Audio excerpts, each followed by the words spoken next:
on guztioi eta eskerrik asko prentsaurreko honetara etortzeagatik.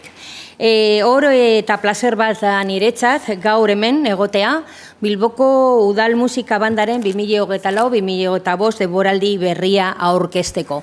Omenaldiak goiburu hartuta. Urtero ospatzen den ekitaldi hau oso berezia da gure hiribilburua maite dugunontzat.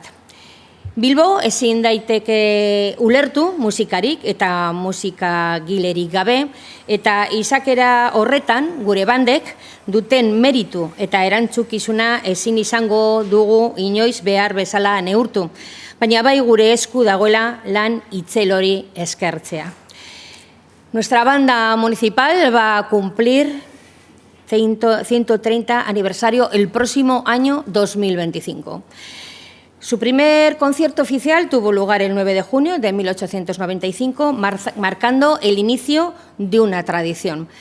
Ha jugado un papel crucial en la promoción de la música y la cultura en Bilbao y ha fomentado el interés por la música en generaciones de bilbaínas y de bilbaínos. Y un gusto, como no, poder presentar esta nueva temporada junto a su director titular, José Rafael Pascual Villaplana, quien lleva ya 11 años al mando, si no me equivoco, con Ana Madariaga, directora gerente, y, como no, Iñaki Urquizu Querejeta, que es el subdirector y que le tenemos aquí también con nosotros. 2024ko irailetik, 2025ko apirilera bitartean, 16 kontzertu egingo dira, sor daitezkeen kontzertu bereziez gain.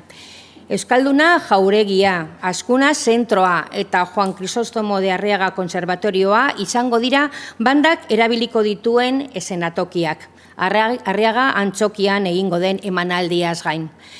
Errepertorioa askotarikoa izango da, ia 100 titulo ezberdin, estrenaldi handiak eta 10 bat kolaborazio bertoko zein atzerriko zuzendari eta bakarlari gonbidatuekin. Musika bilbotar guztiengana hurbilduz. La nueva temporada de la banda, como decía antes, el título Homenajes, es un tributo al fiel público de la banda, con 16 conciertos que se desarrollarán entre los meses de septiembre de 2024 y abril de 2025, además de los conciertos especiales que puedan surgir. El Palacio Euskalduna, Azkuna Zentroa, el Conservatorio Juan Crisóstomo de Arriaga serán los escenarios que va a pisar la banda, además de su actuación en el Teatro Arriaga. El repertorio será variado, con casi un centenar de diferentes títulos, grandes estrenos y una decena de colaboraciones con directores y directoras y solistas invitadas, tanto locales como internacionales, acercando la música a toda la ciudadanía bilbaína. A continuación, el director titular, José, desgranará todo este ciclo, concierto a concierto, y él dará una información muchísimo más sesgada que lo que puedo dar yo.